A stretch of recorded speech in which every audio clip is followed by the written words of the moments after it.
한국. 그저 빨리 짓기나 하지 무슨 기술이나 있어? 여기 베를린 시청의 베테랑 건축 검사관이 한국에 대해 맹비난을 퍼붓고 있습니다. 한국은 건축 후진국이라며 무시하던 그가 한국 아파트를 짓는 모습을 보며 크게 경악했다고 하는데요. 그는 말도 안 되는 이 기술에 충격받았다고 합니다. 과연 이 비밀은 무엇이었을까요? 바로 사연 들어보도록 하겠습니다. 안녕하세요. 저는 토마스 밀러라고 합니다. 저는 지금까지 베를린 시청에서 20년 동안 근무했어요. 저는 독일 베를린 전역의 수석 건축 검사관으로 일하고 있으며 제 일에 매우 책임감을 느끼고 있습니다. 큰 나무 책상에 앉아 창밖으로 도시를 바라보니 베를린은 수백 년 동안 우뚝 선 강인하고 아름다운 건물들로 가득하더라고요. 그 모습을 볼 때마다 자부심이 느껴져요.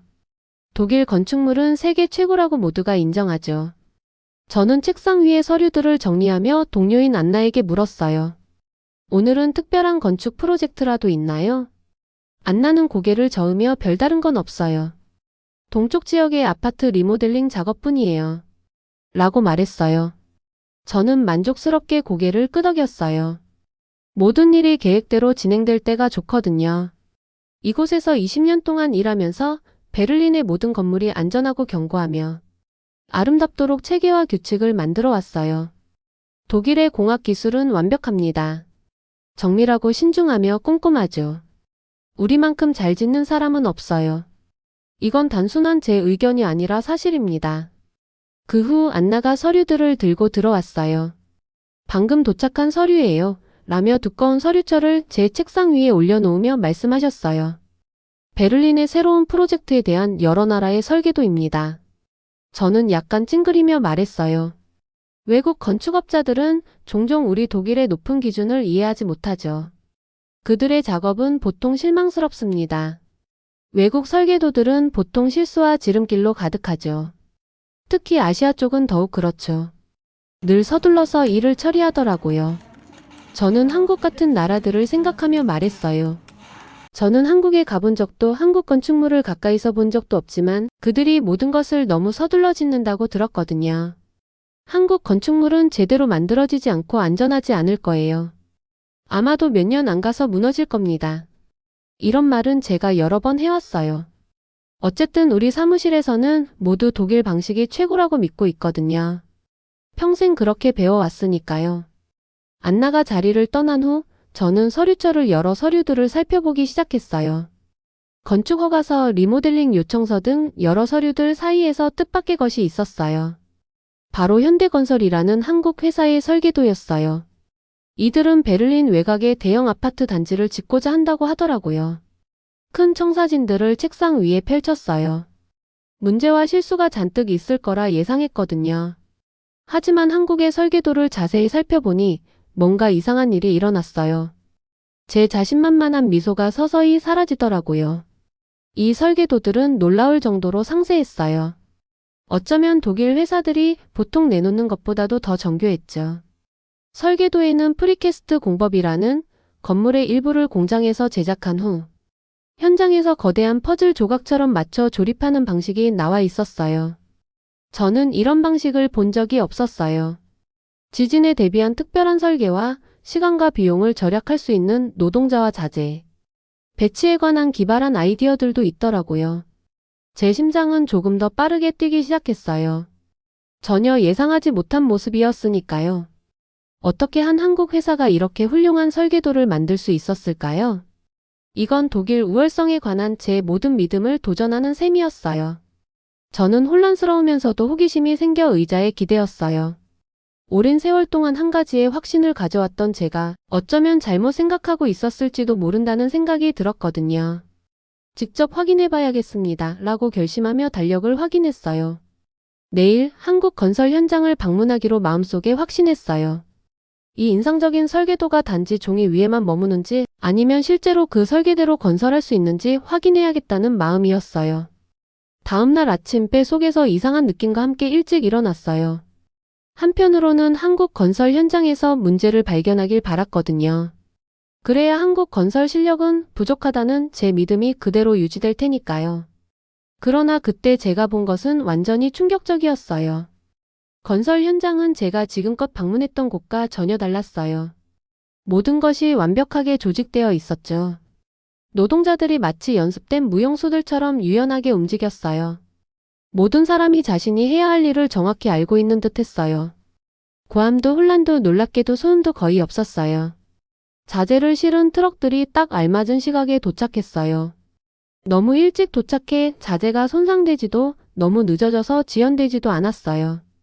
나중에 알게 된 사실인데 이것은 저스트 인 타임 시스템이라고 하더라고요. 낭비되는 것도 방치되는 것도 없었어요. 건설 현장은 마치 공사 현장 같지 않게 깔끔했어요. 쓰레기도 여기저기 흩어진 미사용 자재도 누군가 걸려 넘어질 위험이 있는 위험 구역도 전혀 보이지 않았어요. 저는 이런 광경을 본 적이 없었답니다. 그때 클립보드를 손에 든 채로 서서히 서 있던 중 누군가 다가오는 것을 느꼈어요.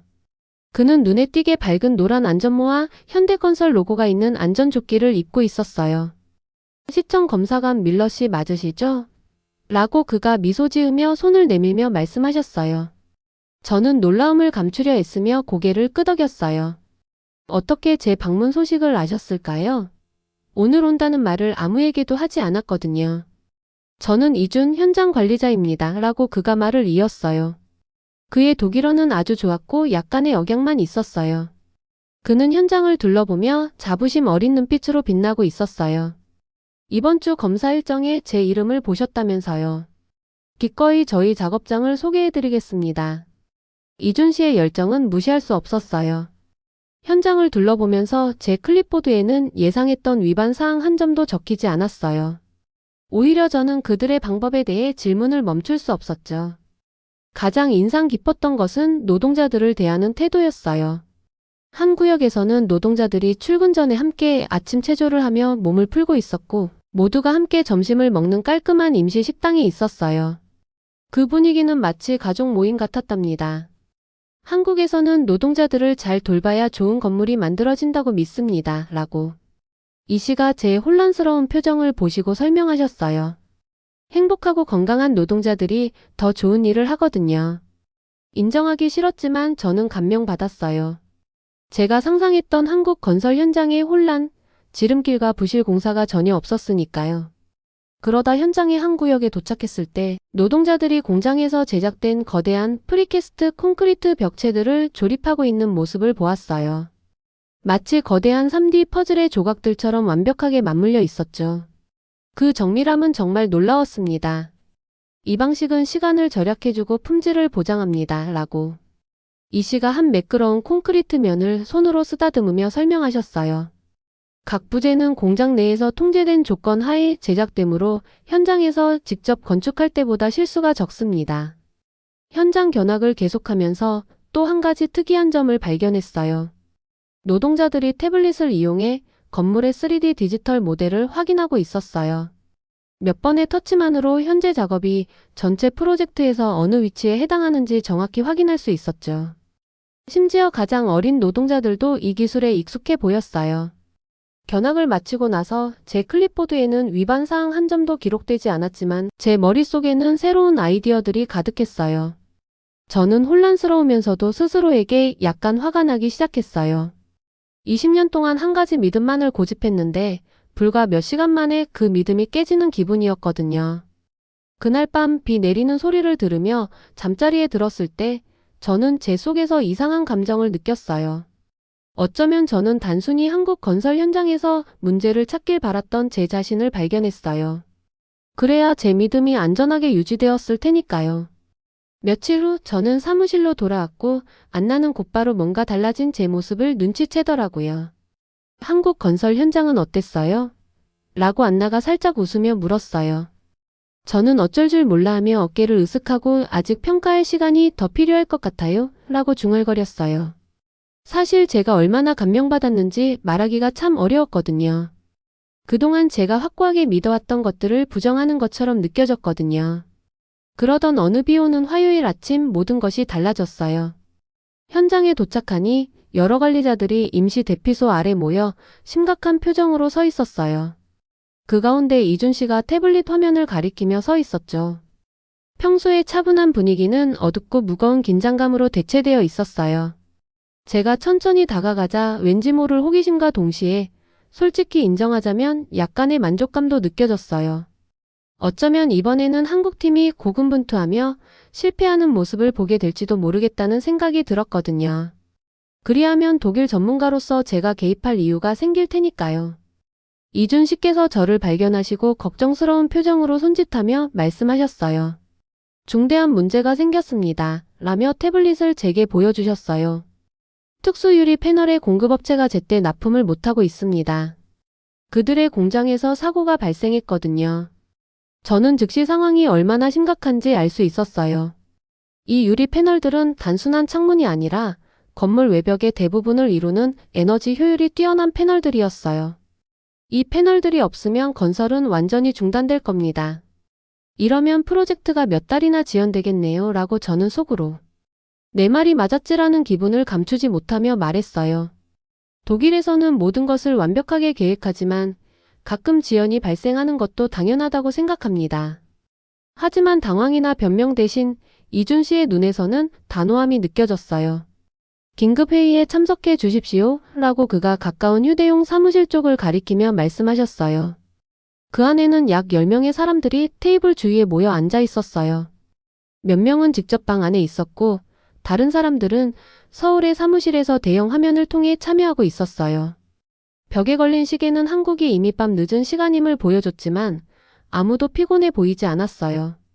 매튜라는 젊은 한인 미국인이 앞에 서서 벽에 걸린 프레젠테이션을 가리키고 있었어요. 그 후 벌어진 일은 제게 정말 놀라웠어요. 서로를 탓하거나 불평하는 대신 그들은 즉시 해결책을 모색하기 시작했어요. 이미 세 곳의 대체 공급업체에 연락해 두었고 서울의 엔지니어들은 설계, 변경을 통해 더 쉽게 구할 수 있는 자재를 사용할 수 있는지 검토 중이었어요. 또 다른 누군가는 미완성 부분을 임시로 방수 처리할 방안을 마련해 두었어요. 저는 한쪽 구석에 조용히 앉아 그 광경을 바라보며 점점 놀라움을 감추지 못했어요. 이건 결코 혼란이 아니라 제가 지금껏 본 적 없는 가장 체계적인 위기 대응이었어요. 그들은 문제에 단순히 반응하는 것이 아니라 문제 발생 전에 미리 대비해 두었던 것처럼 보였어요. 매튜 씨는 작년에 서울에서 비슷한 문제를 어떻게 해결했는지를 보여주는 영상을 상영했어요. 그때도 공급 문제가 심각했지만 결국 건물을 제때 완공한 사례를 보며 자신감을 얻은 것이었죠. 그의 자신감은 회의실 전체를 채웠고 이전의 긴장을 씻어내 주었어요. 그리고 가장 놀라운 부분은 그들은 이미 여러 대체 계획을 마련해 두었다는 점이었어요. 계획 B, 계획 C, 심지어 계획 D까지 모두 즉각 실행할 준비가 되어 있었어요. 20년 동안 건축 검사관으로 일하면서 이런 모습을 본 적이 없었어요. 회의가 끝날 무렵 저는 제 안에 커져가는 한 가지 감정을 느꼈어요. 바로 존경심이었어요. 이 팀이 위기를 처리하는 방식에 대해 깊은 존경심을 느꼈어요. 독일에서는 철저한 사전 계획으로 문제를 예방하는 데 능숙하지만 여기서는 예기치 못한 문제에 빠르게 대처하는 능력이 있음을 보게 되었어요. 그날 저녁 빗소리가 제 차 지붕을 두드리는 가운데 집으로 돌아오면서 저는 오늘 본 모든 것을 멈출 수 없었어요. 한국팀은 위기를 단순히 극복한 것이 아니라 오히려 예상하고 완벽하게 대비했던 모습이 제 기존 신념을 더욱 뒤흔들어 놓았어요. 그날 저녁 식탁에 앉아 접시 위에 음식을 툭툭 밀며 거의 먹지 않고 있던 저를 아내 클라라가 곧바로 눈치채셨어요. 그녀는 언제나 제 얼굴을 들여다보며 무언가 고민이 있는지 금방 알아보곤 하죠. 무슨 일 있으세요, 밀러? 당신이 좋아하는 슈니첼을 거의 안 드시잖아요, 라고. 그녀는 걱정 어린 눈빛으로 물으셨어요. 클라라는 베를린 대학교에서 사회학을 가르치고 있어요. 다른 문화가 어떻게 서로 어울려 사는지 연구하죠. 우리 집 서가에는 제가 한 번도 가본 적 없는 나라들과 만나본 적 없는 사람들에 관한 책들이 가득해요. 저는 한숨을 쉬며 포크를 내려놓았어요. 제 머릿속에서 일어나고 있는 일을 어떻게 설명해야 할까요?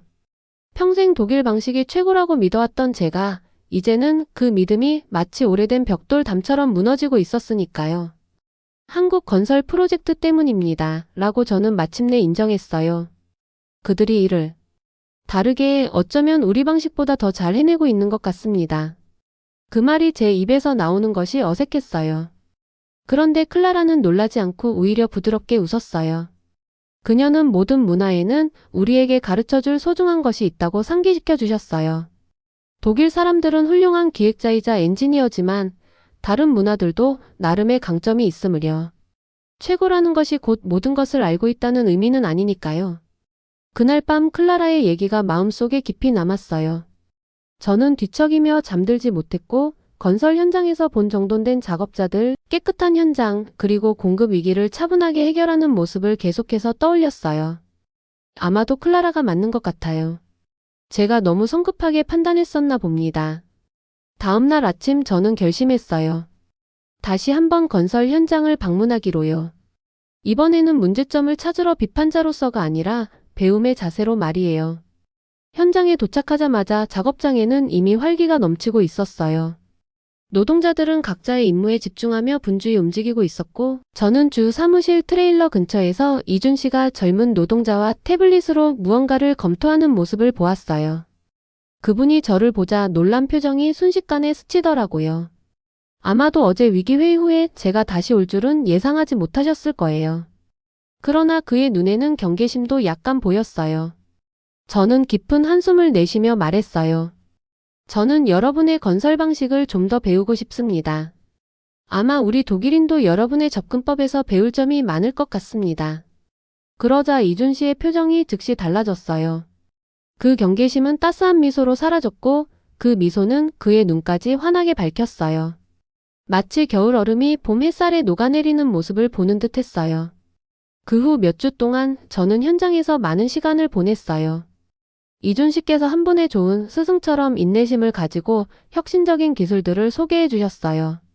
저는 건설 전 과정을 디지털로 추적하는 BIM 시스템에 대해 배웠고 노동자들이 태블릿으로 3D 모델을 확인하며 모든 것이 계획대로 진행되는지를 확인하는 모습을 지켜보았어요. 어느 날 저는 현장 위를 날아다니며 위에서 사진을 찍는 작은 드론들을 보게 되었어요. 우리는 이를 통해 매일 진행 상황을 확인합니다. 라고 이준 씨께서 설명하셨어요. 컴퓨터가 어제와 오늘의 이미지를 비교해서 정확히 얼마나 완성되었는지 확인하죠. 저는 그들이 하이테크 솔루션과 노동자들에 대한 존중을 동시에 결합하는 모습에 특히 감명받았어요. 제가 이전에 방문했던 몇몇 독일 현장에서는 기술이 때때로 노동자들을 불필요하게 느끼게 만들었는데 이곳에서는 기술이 오히려 그들의 일을 더 쉽게, 안전하게 만들어주고 있었어요. 한국에서는 새로운 기술과 인간의 지혜가 함께 해야 한다고 믿습니다. 라고 이준 씨께서 말씀하셨어요. 하나는 다른 하나를 대체할 수 없습니다. 이 말은 제게 깊은 울림을 주었어요. 독일에서도 전통과 혁신을 모두 소중히 여겼지만 때로는 두 가지가 따로 노는 경우가 있었거든요. 여기서는 자연스럽게 어우러지고 있었어요. 어쩌면 제가 변한 것 같아요. 현장에서의 하루하루는 마치 오래 닫혀있던 방의 창문을 열어주는 것 같았어요. 신선한 아이디어들이 들어오며 제가 알고 있다고 믿었던 건축, 한국, 그리고 세상에 관한 모든 것들을 도전하게 만들었어요. 몇 주가 빠르게 지나갔어요. 한국팀의 놀라운 준비성과 신속한 대응 덕분에 유리 패널 공급 문제는 예상보다 훨씬 빨리 해결되었어요.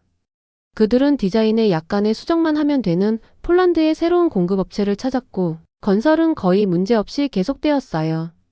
예정된 완공일보다 3개월 앞서 저는 거의 완성된 아파트 단지 앞에 서서 제 눈을 믿을 수 없었어요. 그 모습은 아름다웠습니다. 현대적이고 우아하며 제 마음을 감탄케 할 정도로 정밀하게 지어졌어요.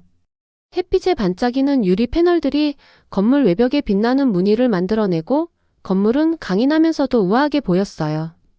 이 놀라운 새 건물이 예정보다 훨씬 빨리 완성되었다는 소식은 베를린 전역에 빠르게 퍼졌어요.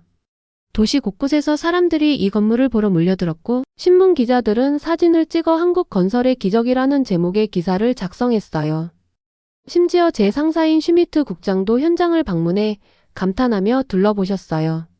국장께서 따뜻한 목소리로 말씀하시더군요. 당신이 이렇게 오랜 시간 한국 방식을 연구한 것이 옳았습니다. 이것이 베를린의 건설 방식을 바꿀 수도 있겠군요. 그 말에 제 가슴은 이상한 자부심과 겸손함으로 가득 찼어요. 몇 달 전만 해도 저는 그런 칭찬을 받으면 뿌듯해하며 거들떠올랐을 텐데 지금은 마치 훌륭한 스승들 덕분에 배움의 기회를 얻게 된 학생 같은 기분이었어요. 베를린 시장께서는 이 건물의 완공을 기념하는 특별 행사를 조직하기로 결정하셨고, 놀랍게도 저는 연설 초대를 받았어요. 한때 한국 건설 방식은 결코 좋을 수 없다고 단정했던 사람이 연설을 해야 한다니요. 행사 전날 밤 집에 있는 제 책상 앞에 앉아 연설문을 쓰려고 애쓰다가 구겨진 종이들이 쓰레기통 옆에 가득 쌓였어요. 어떻게 제 폐쇄적인 비판자에서 열정적인 지지자로 변모한 제 여정을 말로 표현할 수 있을까요? 말로 다 담기엔 너무 어려웠어요. 그때 클라라가 한 잔의 차를 들고 다가와 제 어깨에 손을 올리며 말했어요. 그냥 진심을 담아 말씀하세요 라고 부드럽게 조언했어요. 당신이 배운 진실을 그대로 전하면 됩니다. 행사가 열리던 날 맑은 파란 하늘 아래 많은 사람들이 새 건물 앞에 모였어요. 중요한 인사들을 위한 의자들이 줄지어 놓인 무대가 마련되어 있었고 저는 앞쪽 좌석에 앉아있는 이준 씨를 보았어요. 한국팀 전체가 그 근처에 앉아 자랑스러운 얼굴을 하고 있었어요. 제가 연설할 차례가 되었을 때 저는 연단으로 걸어가면서 다리가 마치 젤리처럼 느껴졌어요. 청중들의 얼굴이 흐릿하게 보였고 준비해온 연설문이 갑자기 어색하게 느껴졌어요. 저는 깊이 숨을 들이마시고 클라라의 조언대로 진심을 담아 말씀드리기로 결심했어요. 연설을 시작하며 몇 달 전만 해도 독일 건축 방식이 모든 것 중에서 최고라고 믿었고 한국 건설에 대해서는 직접 본 적 없으면서도 부정적으로만 생각했다고 솔직하게 고백했어요. 그리고 제 뒤에 있는 아름다운 건물을 가리키며 제가 얼마나 큰 오해를 하고 있었는지를 인정했어요. 연설 도중 이준 씨께서 저를 지켜보는 모습이 느껴졌어요. 그의 눈에서는 진심 어린 감동이 반짝였죠. 저는 현장에서 목격한 놀라운 조직력, 노동자들을 배려하는 따뜻한 마음, 그리고 공급 위기를 침착하게 해결하는 모습을 청중에게 전했어요. 제 말 한마디 한마디는 제가 지금껏 쌓아온 편견의 벽을 허무는 벽돌 하나하나를 무너뜨리는 느낌이었어요. 이 프로젝트는 저에게 어디서든 탁월함이 나올 수 있다는 것을 가르쳐 주었습니다. 라고 제가 단호해지는 목소리로 말씀드렸어요. 한국의 건설 방식, 그러니까 꼼꼼한 계획, 책임감, 혁신적인 기술, 그리고 노동자에 대한 존중이 결합된 이 방식은 우리 모두에게 귀중한 교훈을 줍니다. 저는 이준 씨를 향해 고개를 약간 숙이며 그가 평소 해오던 인사법을 따라 감사의 뜻을 전했어요. 저희에게 언제나 배울 것이 있다는 것을 보여주셔서 감사합니다. 행사가 끝난 후 이준 씨와 저는 함께 새 건물을 올려다보며 잠시 말이 없었어요. 저녁 노을이 유리 패널을 불타는 듯하게 밝혀주었고 우리는 서로의 생각에 잠겼어요. 마침내 이준 씨께서 앞으로 제가 무엇을 할 건지 물으셨어요. 저는 앞으로 베를린 미래 프로젝트에 한국의 방식을 도입할 수 있도록 제안할 계획이라고 말씀드렸어요. 그러고는 놀랍게도 언젠가 한국을 방문해 그들의 건설 혁신을 직접 떠보고 싶다고 덧붙였어요. 그날 이후 저는 독일과 한국 건설 방식을 잇는 다리 역할을 하게 되었어요. 제가 배운 내용을 바탕으로 여러 차례 발표를 하고 독일의 정밀함과 한국의 혁신 및 효율성을 결합한 새로운 건축 기준을 마련하는 데 도움을 주었어요. 지난달 클라라와 저는 서울행 티켓을 예약했어요. 다음 가을 출발인데 저는 너무 설레서 기다릴 수가 없어요. 배울 것도 발견할 것도 참 많으니까요. 그리고 그 모든 시작은 평범한 월요일 아침 제 책상 위에 놓인 한국 건설자의 청사진에서 비롯된 일이었답니다. 때때로 우리가 만드는 가장 중요한 건물은 콘크리트와 강철로 만들어진 것이 아니라 전 세계 여러 사람들 사이에 생기는 새로운 아이디어와 이해의 다리인 것 같아요. 꼼꼼한 완벽주의로 유명한 나라 독일에서 날아온 감동 사연이었습니다. 한국 건설은 그저 빠르게 짓는 것이 목표가 아니라 동시에 완벽하게 짓기도 하죠. 독일 베를린에 세워진 한국의 아파트가 참 자랑스럽습니다. 여러분의 생각은 어떠신가요? 여러분의 생각을 댓글로 남겨주세요. 저희 채널에서는 이런 한국의 해외 감동 사연을 모아 여러분께 전달해 드리고 있습니다. 채널 구독과 좋아요는 영상 제작에 큰 보탬이 됩니다. 그럼 다음에도 진한 감동 사연을 전해드리도록 하겠습니다. 영상 시청해주셔서 감사합니다.